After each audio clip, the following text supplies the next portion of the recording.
Welcome back to You Can Build Models. Today we're going to be doing an open box review of Tamiya's 1/48 scale Lockheed Martin F-16 CJ, the Fighting Falcon.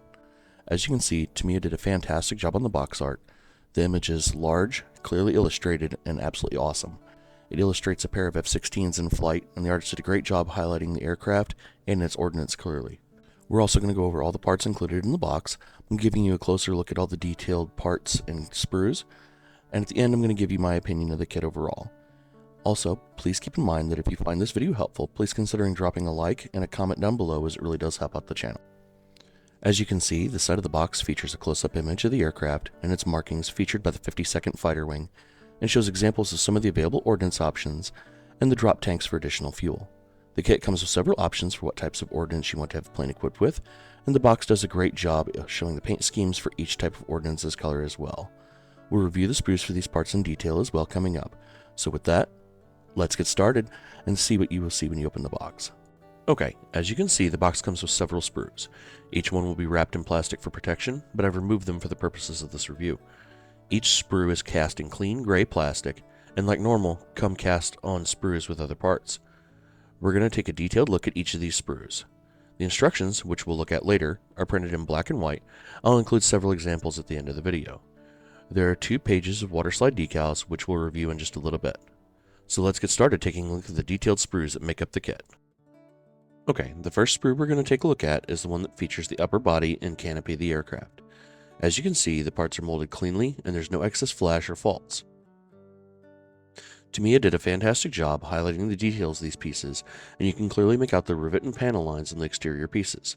All of the smaller pieces are supported well, and there doesn't seem to be any issues with warping. Taking a look at the other section of the aircraft's fuselage, you can see that Tamiya took the time to cast in all the access panels and maintenance hatches on the plane as well.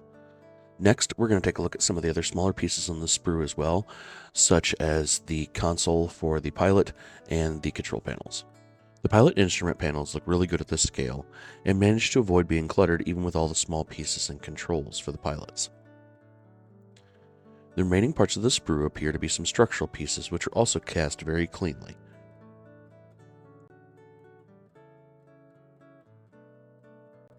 Alright, the next sprue is a really cool one.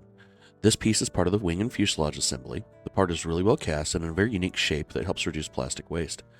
As you can see, there are several small panels and access ports on this section, and they're all cast very cleanly. Tamiya really did a fantastic job highlighting the details in this section, and I think that after painting and weathering, the part will come out very cool and highly detailed.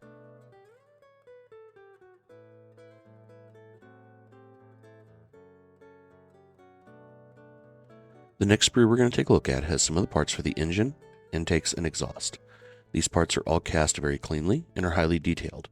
There are a couple pieces on the sprue that have noticeable ejector pin marks, but you shouldn't have any issues filling them without much risk to the details on those pieces. The body panels on the sprue are also extremely detailed, much like the others, and free of faults.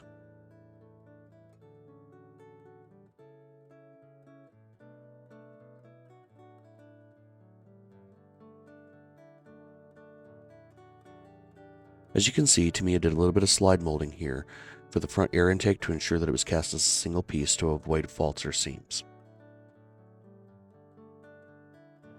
Okay, this sprue has the aircraft's vertical stabilizer, the control surfaces for the wings, as well as some more of the aircraft's body panels. These parts are straight, free of warping, and clean of flash. The details really shine through here as well. As you can see, Tamiya did an amazing job showcasing even the smallest rivets cleanly and clearly.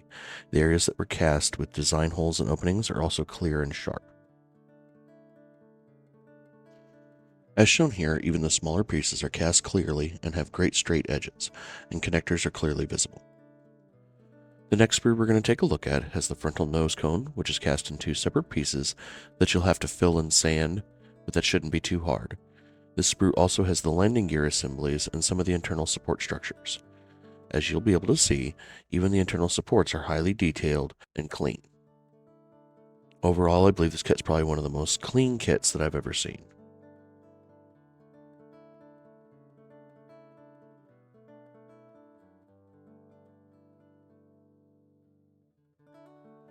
Okay, taking a look at the first sprue, this looks like it's going to be primarily going to be some of the additional add-ons such as your drop tanks, your wheels, some of your control surfaces. As you can see, get that focused in there. Really good quality on the molding of these pieces.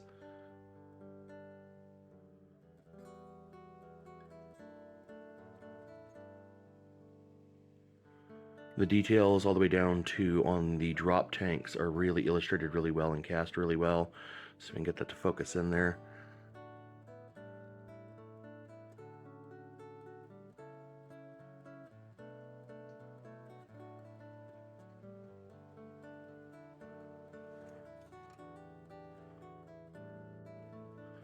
Okay, as you can see, this sprue is a little bit different. It's going to have primarily what you had on the other one.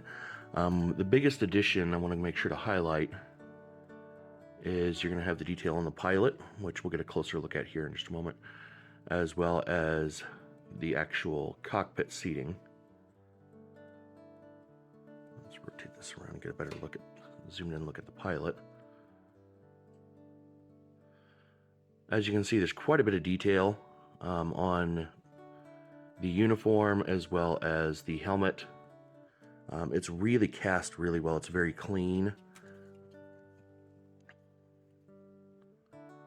Let's see if we can get that focused.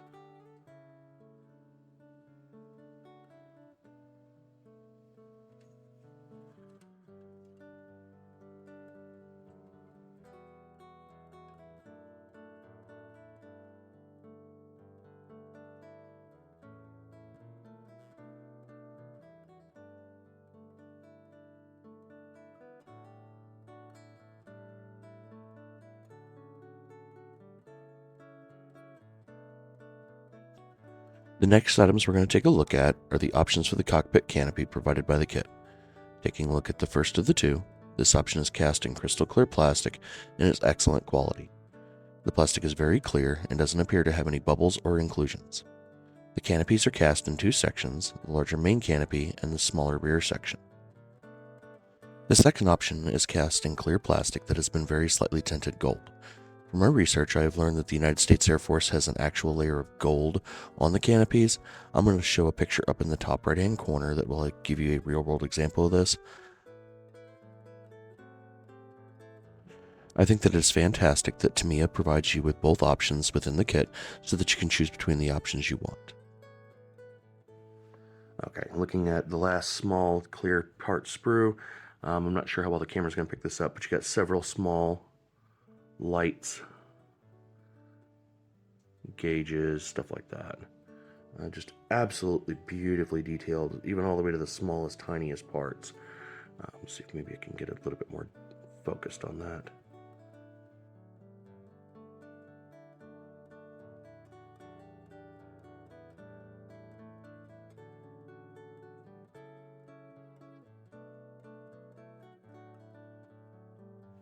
Okay, now we're going to go over the markings that come included with the kit. None of this is aftermarket. These are both sheets are included. You're going to have your color markings. See if I can get that to focus just a little bit. For a couple different variations. I apologize about the shake. And you'll notice that, for example, ECM pod, it breaks down exactly where the decals are going to be for. Fuel tank, individual ones, the AM9M and the AM9X sidewinders. Let's get those up real quick. All the way down to the smallest writing. Now, for most people, it's not going to be legible, but it is nice to know that it's there. You're going to have the absolute highest quality, all the way down to very smallest focus of warning labels. You'll have your displays for your cockpit instrumentation.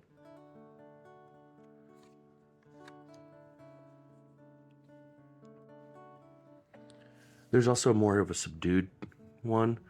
This specifically is going to be mostly for, it looks like, backing on some of the other pieces as well.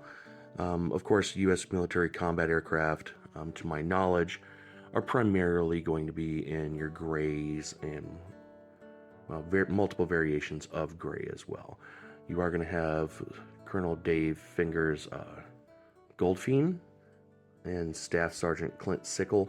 A handful of names here: Lieutenant General Orville Wright, several different numbers, a few different unit-specific variations.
Alright, overall I think this kit is amazing quality and a great value for the price, with the kit running about $46 American at the time of the release of this video.